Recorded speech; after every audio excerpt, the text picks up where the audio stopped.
Book discussion, What the Eyes Don't See. First, thanks to everyone for coming out. We really appreciate all of the interest that there is in this subject and this book in the different communities that we've visited. This is the second to last community we're going to visit, other than Detroit. We have one more in Ferndale on August 22nd, and then we'll have our end of summer event, September 10th, at the Detroit Public Library. And at that event, Dr. Mona will actually be with us.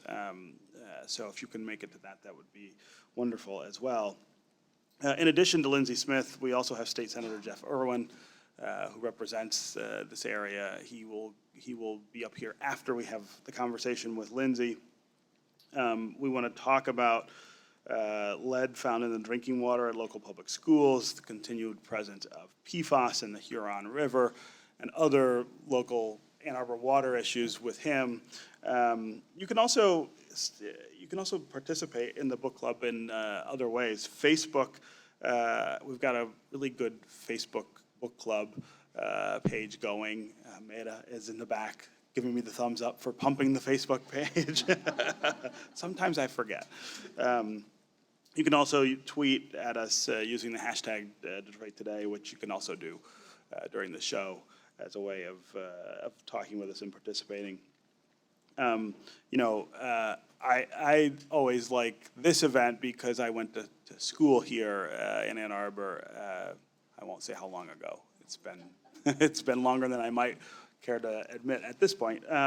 So this is a community I actually feel some attachment to. I know of some of the issues here, and I know that the interest in water quality and in infrastructure and pollution and all of those kinds of things is really high in this community. So I'm really glad to be here. So let me go ahead and introduce our first guest.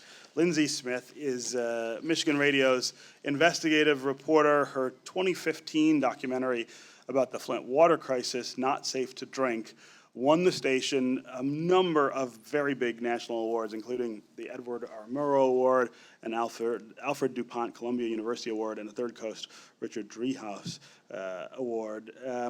If you were here in Michigan as the water crisis unfolded, Lindsey's name is not unfamiliar to you. I can't think of many more journalists whose work was more critical in unearthing what was going on and then chronicling, this prolonged response to the tragedy, the slow pace at which the state actually got involved to do things, the consequences that unfolded for the people who live in Flint, and now, of course, today we still have these lingering issues. Lindsey was at the center of all of that reporting, so it's really great that she's joined us today, and now we have a copy of the books to refer to. Lindsey is, of course, one of the characters in the book because of the work that she did, and we're going to want to ask her at some point about appearing in the book and getting to know Dr. Mona. But let's first welcome Lindsey to the WDET Book Club. Thanks, guys. It's quite the introduction. Double introduction. Yeah, there you go. Right. Joan did one. I did a bigger one. So let's go back to the beginning. Tell us how you learned that something was wrong with the water in Flint and how you decided to start reporting about it. So the first time I learned about the crisis, or I felt like I did some of my own reporting about it, was in January of 2015. So it was about 9 months or so after the switch.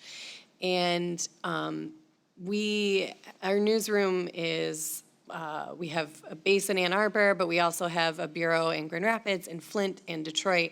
And so I was out in West Michigan, and I just Skype into the news meeting every day at 9 o'clock in my pajamas mostly, and I just had my face there. And so we had a reporter in Flint who reported about the Flint, the switch, about the emergency manager takeover. A lot of, like, right away, there was people showing up with jugs of gross water. And he was, like, filing stuff on that semi-regularly. I mean, you know, it's news the first couple of times, but then after a while, and everybody says it's safe, like, the coverage kind of died down. And then GM switched off of the water. So I knew about that. But the first thing I really reported on was U of M Flint's campus did some water tests that they were looking for something that was not lead, a byproduct of too much chlorine. And in those tests, they found really high lead. And we reported on that, but we didn't get it yet. But that was the first time I remember reporting on that specifically. And then the significant thing that happened was, at least as far as, for me, the moment that I realized, like the oh shit moment, right? Like that moment is in July of 2015 when Kurt Guyette at the ACLU got a hold of a memo that the EPA, a worker in Chicago, had written, an internal memo that really outlined it was a lot of red flags about this one woman's house in Flint. And basically he was saying, if this is happening at this one woman's house, this is happening all over Flint. And I remember reading that. It was like a 4th of July weekend or like holiday weekend. And I remember saying, like, oh my God, if this is true, that's a really big deal. But the EPA wouldn't talk. The city wouldn't really talk. They didn't really know what was going on. So then we called the state and tried to kind of nail down whatever we could from there. So I think that's 2015 was really the first time that I picked up anything.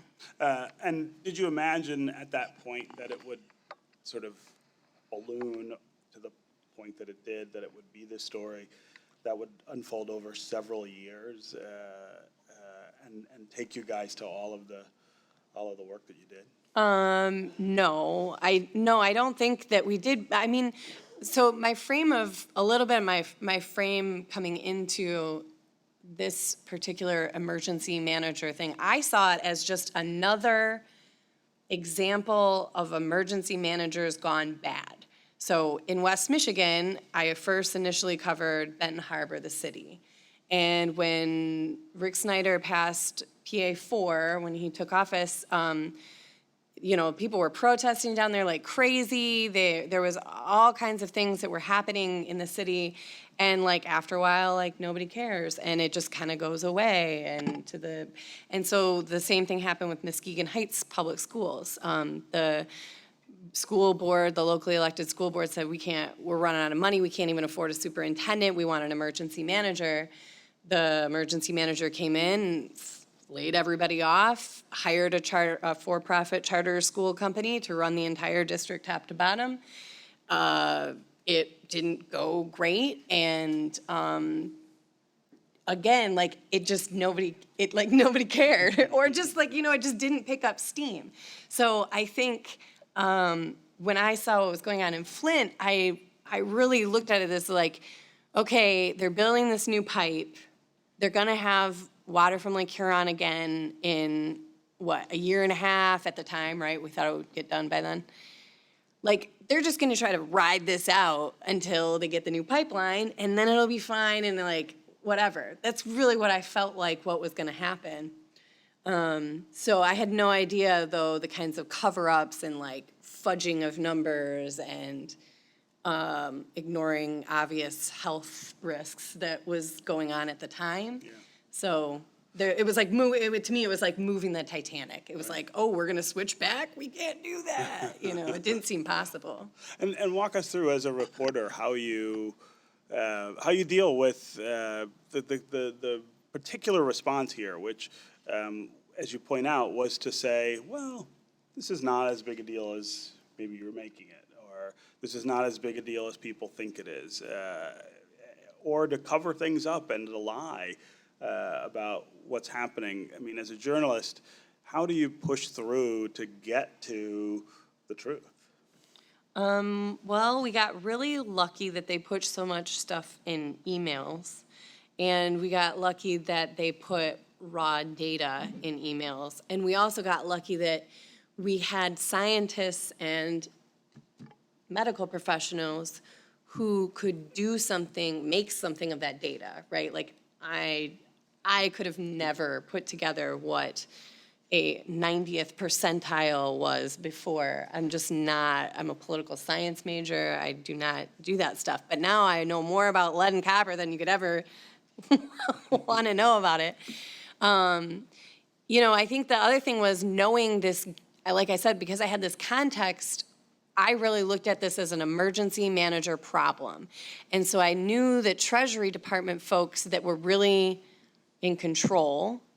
And I think if I did anything, I really tried to push that to say, to make this obvious that this was done for money and that you had a state checks and balance situation where, had the city of Flint applied to switch to the Flint River instead of a state-appointed emergency manager applying to a state department to get approval in kind of a sweetheart deal, I don't think the DEQ would have been as willing to support something like that Flint would have put together. Just a guess. I think that there's a loss of checks and balances there, and I had seen it happen in other communities. So when I talk about shifting the Titanic, it was clear that if they weren't using the corrosion control, that this lead was getting out. It was already showing an increase in kids, and they had another year before they were going to get that pipeline ready. And it was people like Mona, Dr. Mona, and Mark Edwards, and some others who kept pushing, really us, with the backing to say, no, it's all here. The data is here. This has been done before in Washington, D.C. People were poisoned. You have got to scream it from the rooftops. Of course, this brought you into contact with a lot of the people in Flint as well, who were dealing with what had happened. Talk about the things that you saw and the things you learned from the families who were affected. It's a really, it's like, when you lose your power for 24, 36 hours, say, and you're like, oh, yeah, I have to do this, or I have to do this way. You can figure it out, you can live. But it's, for some people, it's way more stressful than others. I think their sense of normalcy and, depending on what your background is, that being able to trust what comes out of your tap or what health officials are telling you, when you take that, it's like it rips the foundation away. From a lot of people individually, and then as a community, it can make you really cynical. In a community, it's sometimes, a community that already has some skepticism, right, of the system and how they were treated in the first place. So, some of these people that, especially after the crisis, when the solution was, going around and putting faucet filters on people's homes, I hung out with these teams of residents that would go door to door, and going into people's kitchens and you just sort of get a feel for this person has so much stuff on their plate.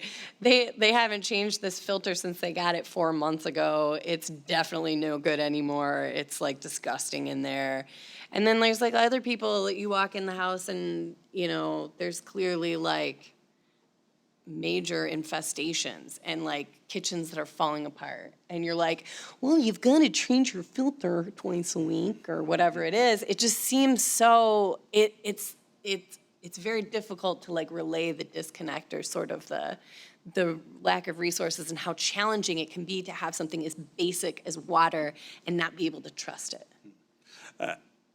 Talk about trying to unearth those stories for your reporting. How do you get people in those situations to trust you when they're already not trusting government officials who've lied to them, who've not done their jobs? how do you win that faith from them? I try to be as transparent as possible. I always am with all my sources, no surprises. You will know before anybody else knows what I'm doing, how I'm handling things, where I'm at with my process. I spent, the main person that we followed for the documentary was Leanne Walters, because she was the house that was documented by the EPA. And she is in many ways the canary in the coal mine. And I think being able to spend, I spent so much time with that woman. So I think that's the other thing, is just being able to spend time, not being in a hurry, hanging out, getting your kid. I love her kids. They're so adorable. And they really like me too now. So I think that's my biggest way that I keep trust. But I would still say it's difficult. And every event that we have, we're actually having an event there right now. In Flint.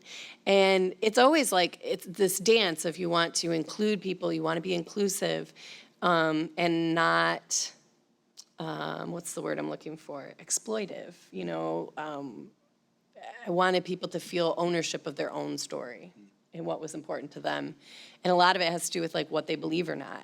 Some people don't believe the science anymore. So if you put facts in front of them or science and they say, sorry, I don't trust that. I have to accept them for, you know what I'm saying? I can't be like, well, and give them a lecture about it. Just trying to understand where they're coming from so we can maybe bridge some of those gaps. Tell us more about Leanne Walters for people who maybe have not heard all of the reports. Yeah, so Leanne Walters is just an amazing mama bear. She's,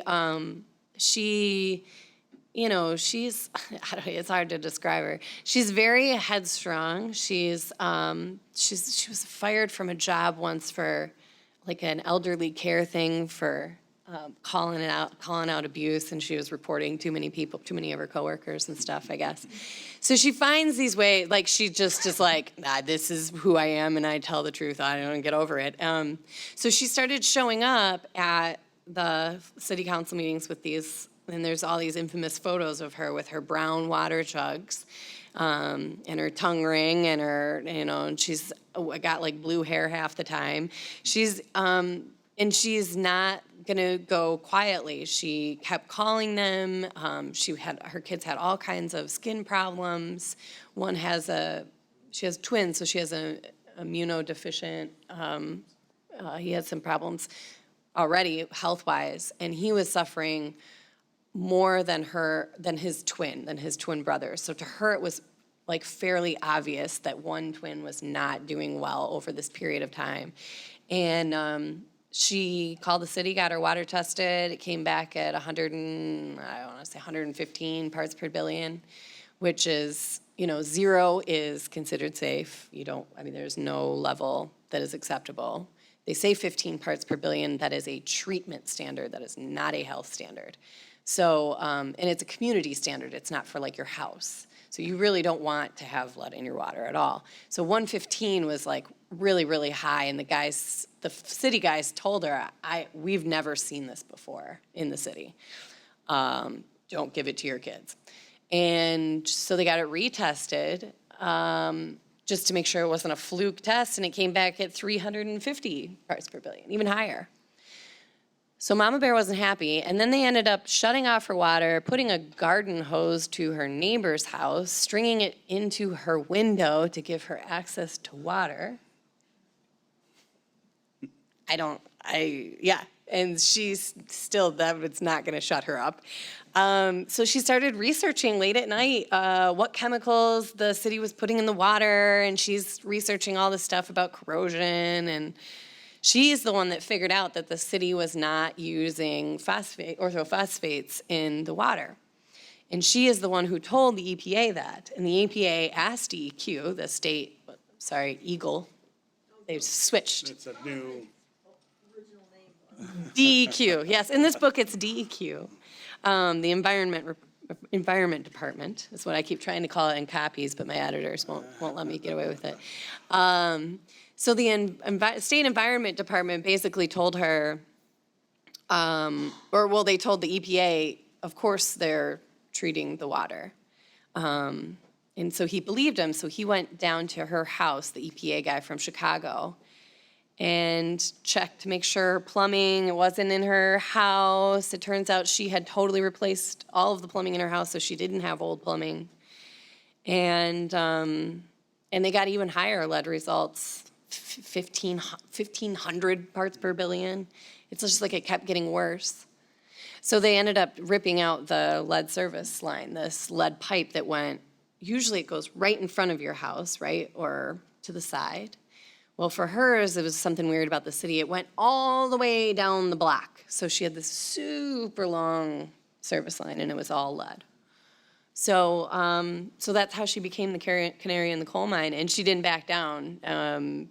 She got that memo from the EPA and was basically like, I'm going to start telling reporters. And he was like, if you must, okay. Miguel's a great guy.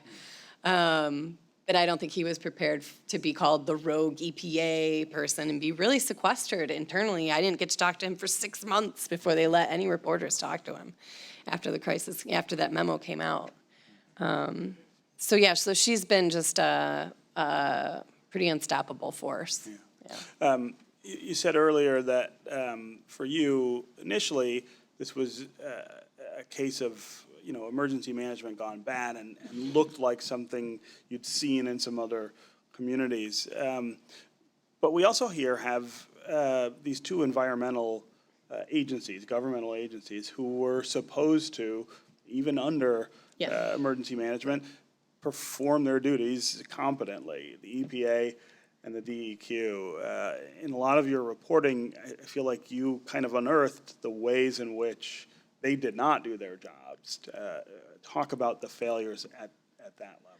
Yeah, sure. It gets a little technical, but basically, like I said, I was like prepared for this to be like money, a story about money. And there may still be, obviously the criminal investigations are still going on. There may be money aspects that have not been uncovered yet. But what I decided through the reporting and what the focus of Not Safe to Drink, the documentary, ended up being about was about the failure of the EPA and specifically of the DEQ. Because if they had done their job correctly, then the water crisis wouldn't have happened, I think. So even after the emergency manager makes this decision, you feel like EPA and DEQ had an opportunity to catch it? Well, I think they could have initially probably stopped the Flint switch to the river without, the city employees, the head water manager has said, he was saying, we are not ready. You will start this plant over my objections. So there's your first failure, right? And secondly, there's some technical failures that they didn't follow, having to do with testing the water before you make the switch. At the time, the PIO for the spokesperson for the DEQ was telling me, it's like a cookie recipe. You don't know how much sugar and chocolate chips to put in until you bake them or something like that. Like, that's a quote I got once. That's not how I bake cookies. Oh, man, dude. I was like, huh? But so anyway, the EPA has made it much more clear since Flint that if you are going to make a switch like this from a giant body of water that's a pretty consistent source, and you are using chemicals to prevent leaching, and you switch to a different source, even if it is, say, a Lake Michigan, you still need to run tests and do loop tests on pipes so that you make sure you know what your recipe is before you switch. DEQ had argued that they had a period of time once they made the switch to make that recipe or make it work by a certain deadline.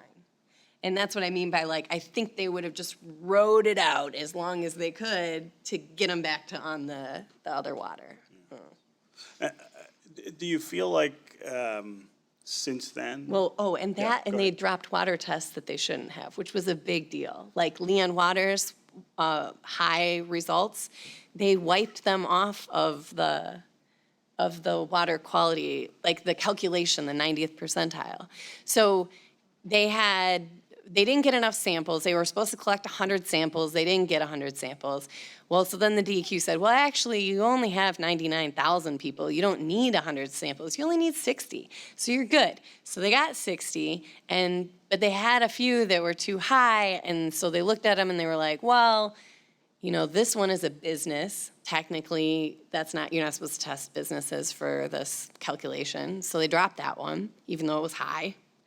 And then the other one they dropped was Leanne's because they said she had a filter, which is so counterintuitive, it like defies, kind of common sense. But the reason they try to do that is because they want the worst case scenario sample. So you don't want to have somebody with a filter taking your samples, but she had disconnected the filter, and it wasn't even a lead filter. It was like one of those whole house, like osmosis-y type or something like that. Anyway, that was another like major problem. And I think that there are lots of ways that water systems can get around these tests. And DEQ has pushed for Michigan to get the highest lead standards in the country, which we now have. This summer is going to be a hugely important summer for that, because this is the summer that something called the fifth leader kicks in. Essentially, the way they're testing water at homes that have lead service lines out in the front, they'll be looking for the water that was sitting in the service line instead of what was just sitting in the sink when you first open the tap. So I think we'll have a better idea of how bad the lead is in some communities in Michigan not because they have worse water, but because we will be testing for it and looking for it better. Yeah, exactly. That's a great segue to my next question, which is whether you think we have fixed the errors that caused EPA and DEQ to fail in Flint. I mean, have we done enough to make sure that this kind of thing couldn't really happen again? I think that, if the DEQ had followed the existing lead and copper rule, I don't think it would have happened nearly as bad.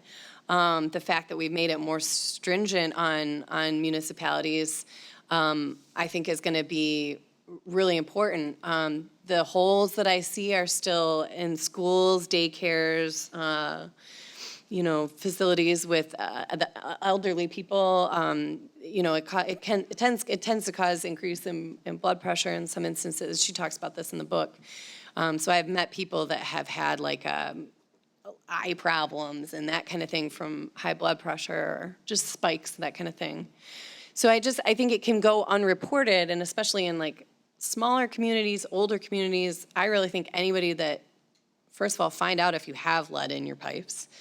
And then second of all, if you have it, I highly recommend getting a filter, just because you never know when it will release. It's basically like a little time bomb in there, Those flakes can come off even if you are treating your water properly. Even if you get one test back that says you're good to go, if that's in the ground, I wouldn't be feeding my infants that for sure. So they are replacing the lead lines in Flint.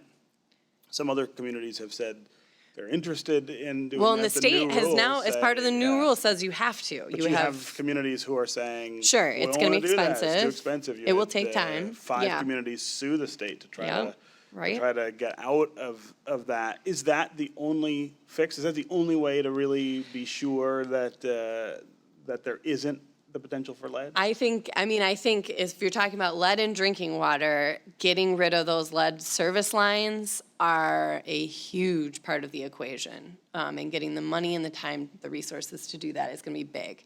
Yes, there is lead in plumbing, lead in solder. Up until 2014, you could still have some lead in faucets that were meant for drinking water. Even sometimes saying lead-free, they weren't actually lead-free, but brass pipes and that kind of thing. So, I think it'll linger on, but those, to me, it's such just that pure lead pipe that's sitting in the ground is just, as long as it's there, the potential for the treatment to be wrong, or the water temperature, or another thing that can really cause problems is physical disturbances. So if they tear up your road, and all those jackhammers or whatever, it loosens up lead particles. lead off Right, of the it shakes it inside. off, right. And if you don't have a filter, and you're mixing juice and you don't see it, you know what I'm saying? The other thing is, like, you can see little flakes, but soluble lead in water you can't see or taste or smell at all. Yeah, I wonder sometimes whether the smart thing might just be for all of us to use filters all the time in our houses, which is not Filters have their own right? set of bacterial problems. You do have to change them regularly, Right, and not everybody has. There's can be problems with Expense, that. right? Yes, Yeah. exactly. In other kind of barriers, language barriers, and physical barriers. Some people don't have sinks that work right, or if you have a Brita filter and it's too heavy. You know what I'm saying? There's an endless array of things. So I do think it is sort of, and the state is saying, the municipalities used to say, well, we're not responsible for this part of the pipe. That's on private property. We will take care of our portion of the pipe. The state, in the research, has backed this up, that replacing part of the pipe makes it worse because you're disturbing that line. You're trying to reconnect new copper to old lead, and there's some kind of metallurgy there that I do not understand, but it makes it worse. It's not great. And so a lot of cities take out their portion and go, we did our part, but in the meantime, it's actually made it worse. So it's been on property owners to do that. The state has come down and said it's on municipalities, and that's not yet been settled in court. And then the other shortcoming really is the EPA has not done anything, so there's that. There's been no changes at all.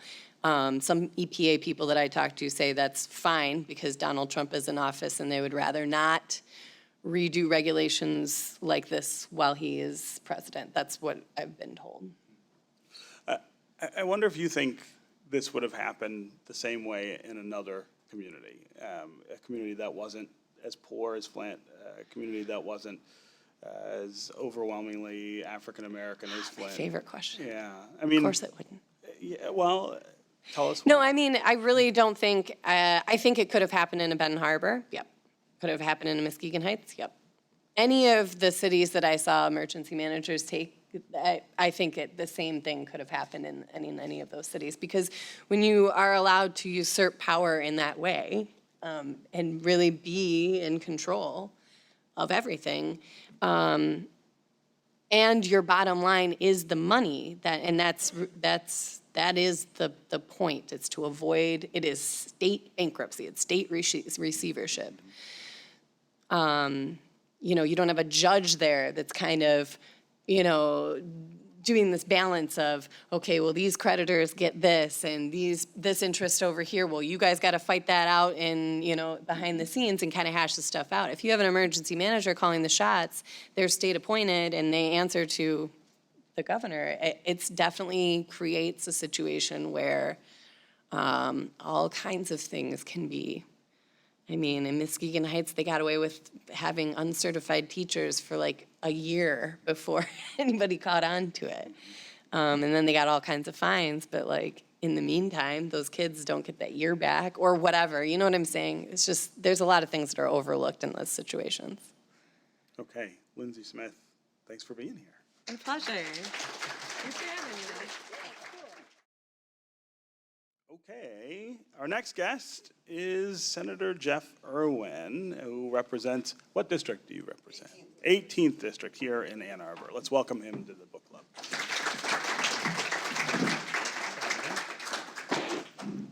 So we were just talking about whether what happened in Flint could happen in a more affluent or whiter city, and Lindsey was talking about how she didn't think it could because of a number of different dynamics. At the same time, here in Ann Arbor, there isn't just an assumption that that all is well with the water. You have your own problems here that maybe don't rise to the level of Flint, but certainly rise to the level of people needing to pay attention. Absolutely, and I think people in this community are very concerned about those problems. I think first thing I think of when you mentioned that is PFAS. The fact that we've got PFAS in our delivered drinking water is a huge concern for me and my family. It's the first time ever in Ann Arbor that I've felt that I couldn't serve the water to my children, and I've got two small children who are now 7 and 10, and for whom, when they were in their youngest, most developmental years, were drinking water that had higher levels of PFAS than what we see now. Having said that, when PFAS was identified in the Huron River and when it was identified in the drinking water, the city very immediately started taking steps to address it, and there was a very public discussion about what could be done and what ought to be done. And, the city has brought those levels down quite a bit. It's not quite the level I would like, but I think we saw the kind of swift action that, a well-resourced community that demands high-quality water would see. But this is something that's very, very concerning to me, and I've shared with all my city officials and some of the state officials as well that I don't think we have a good answer for PFAS right now. We're doing the best we can, and I applaud the people at the city water plant who have implemented the carbon filters and got the levels down, but we don't really have a complete answer for PFAS yet. Yeah, I mean, it's one of those things. I actually was having a conversation with someone in the car on the way up here by phone about PFAS. I mean, if you think of how extensively it's already in the water supply. Oh yeah, it's in you. It's in me. It's in all of us. The idea that you could, this person was saying that the idea of there being a goal of no PFAS contamination is just not even realistic at this point. Maybe not for those of us who are standing here now, but I think that part of the tradition that I've always been steeped in is that we need to be thinking about what is this world we're leaving going to look like for those who are going to walk on it in 7 generations. And so, I think we have an obligation to think and lead like that. And so, we have to talk about eliminating PFAS, but I don't think we have the answer right now. I think that's absolutely right. So you guys are spending a lot of money having out-of-state labs continue to test Ann Arbor's drinking water for this. The city council here has really decided that that's going to go on in an aggressive manner. Yeah, and we've spent millions of dollars trying to address it, and it still continues. And many of us up in Lansing are calling for action in Lansing on PFAS. We don't know everything about PFAS yet. We don't have all the answers, but we do know that we are doing very little at the state legislative level. For instance, there's no cleanup standard for PFAS. And, I think that's the first step that we could take is to say, hey, look, polluters, if you've behind your hush puppy factory or some other plating plant or whatever it is, are found to be responsible for polluting our water with PFAS, we're going to hold you accountable and we're going to hold you to clean that up as much as is practicable. Yeah. In the legislature, is there a universal agreement that that standard needs to be established and that everybody needs to be held accountable? Or do you have some ideological splits about how that all should go? Yeah, I mean, if there was unanimity around the need for PFAS contamination levels and standards, the bill would be passed and the governor would have already signed it. But of course, we know here in the state of Michigan that the Chamber of Commerce and big industry has a lot of influence, particularly with my friends on the more conservative side of the aisle, and that's why we have such weak environmental laws here in the state of Michigan. One of the first actions I took this year as state senator was to support a polluter pay law to try to restore the state's authority to hold polluters accountable that was taken away during the Engler era. We have pretty weak environmental laws in the Great Lakes state. I think it's embarrassing that we have a state that's right in the middle of the world's largest assemblage of fresh surface water, and we have such poor environmental laws. But it's a legacy of our environmental development and some of the leadership of the state in the past. Yeah. So another bill that you've introduced would decriminalize reconnecting water if your water gets shut off for inability to pay. A huge issue in the city of Detroit, but also in other places. Tell us more about that bill. Well, it's a huge issue, particularly in the city of Detroit, but it's in other communities, and I've been working with my partner, Senator Chang, on that. She's really taken the leadership on the package, so I want to give her credit. And what we're trying to do is we're trying to say that water, clean water is a human right, and everyone should have access to it. And we're also trying to use this opportunity to educate the public and our colleagues that, like with electricity, shutting people's water off for inability to pay actually ends up costing us more. I mean, if you actually do the math and you care about the facts, the process of sending people out there to shut it off, all the process, all the paperwork, sending people back out to hook it back up, you lose those payers in the meantime. It doesn't really work for ratepayers. We have a model from electricity about how you can help folks with payment assistance and how you can keep people connected, I think we should use that same model with water and even beef up protections for low-income people even more than we have for electricity. Yeah. You were also really interested in fracking, or not interested in fracking, but maybe interested in limiting fracking or eliminating it. Talk about the work that you're doing there. Well, absolutely. I mean, my vision is for a carbon-free energy economy, and I think that Michigan will be. Thank you.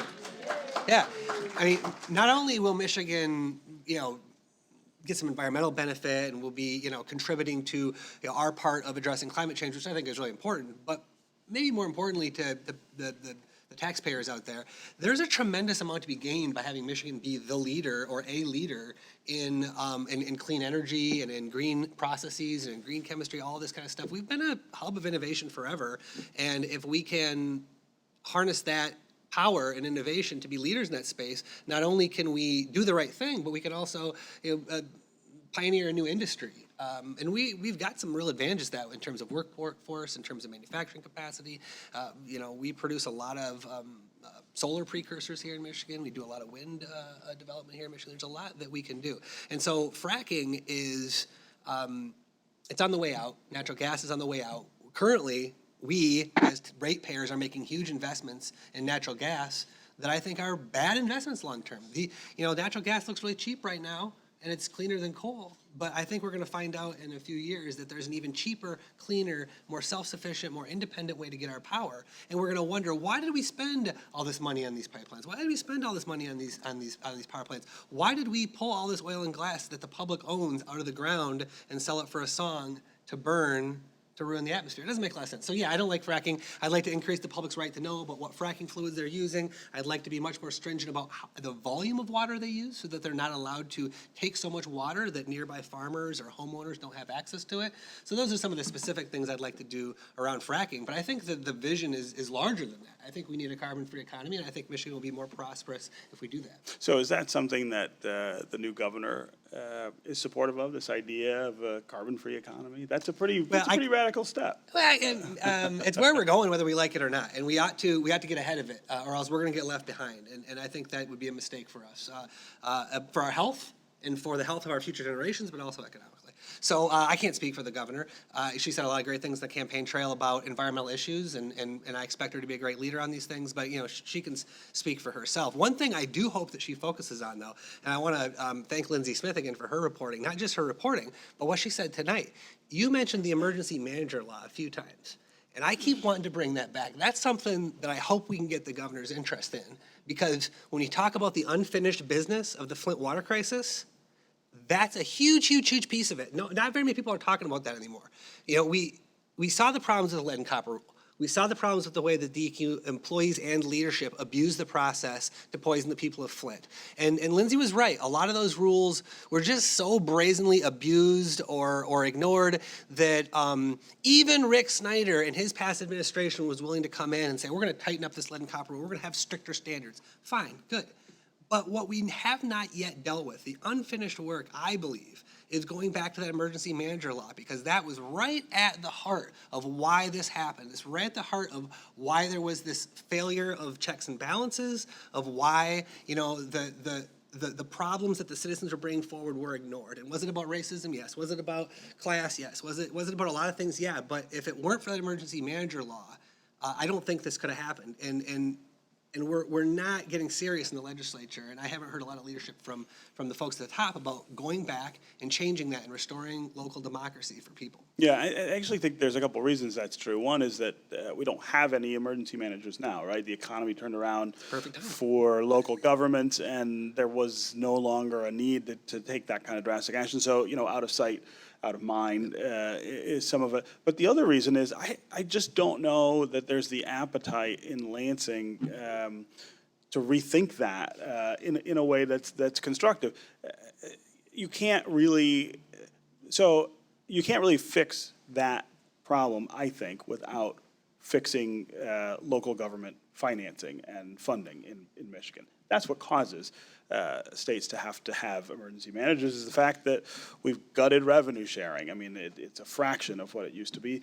local governments count on that. You also have antiquated tax systems in Michigan that don't allow local governments to be able to capture revenue that could help keep them out of financial trouble.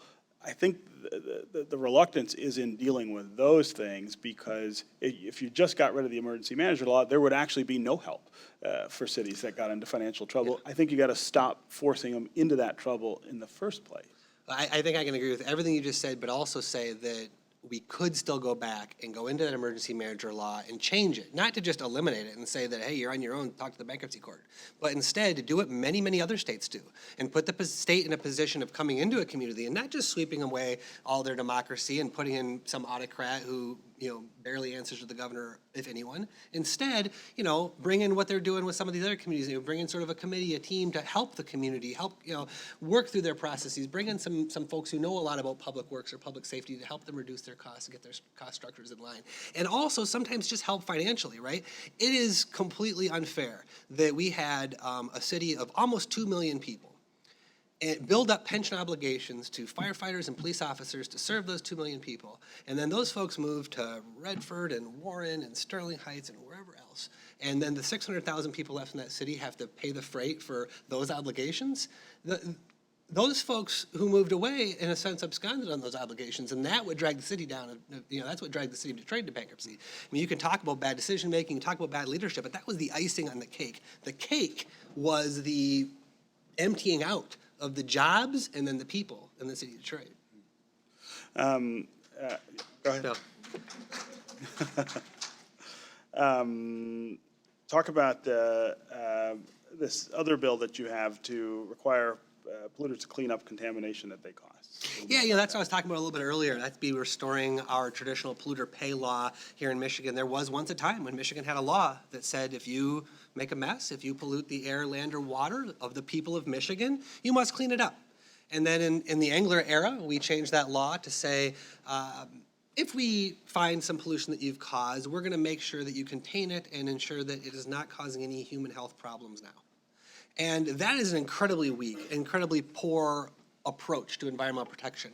And so I've been really proud to join with Representative Robbie, who also represents Ann Arbor here, to reintroduce polluter pay laws that were pioneered by a leader from this area from many years ago that many people in the room may remember, Senator Leanne Pollock, and try to restore those authorities for the state to protect our land, air, and water. These are some of the most important resources we have for ourselves and future generations, and we let people appropriate them for their own economic value and destroy these resources for future generations. It's wrong, and it's also foolish. Yeah, and yet if you listen to some of the corporations who are guilty of this kind of behavior, I mean, they would tell you that it's onerous, the kind of things that the state requires. You hear Enbridge talking about what they had to do in Kalamazoo, kind of bragging almost about the cleanup there. In another state, that's a company that would have faced a lot of different consequences. Yeah, absolutely. And every time I hear a polluter complaining about a responsibility for them to clean up their mess, I think about all the other corporate citizens who are doing right by the people of Michigan and how we can't give an advantage to the people who don't want to play by the rules, refuse to play by the rules, or try to rig the rules in their process in their favor. Okay, Senator Jeff Irwin. Thanks for having being me. here with us. This program was recorded on August 5th, 2019 at the Ann Arbor District Library.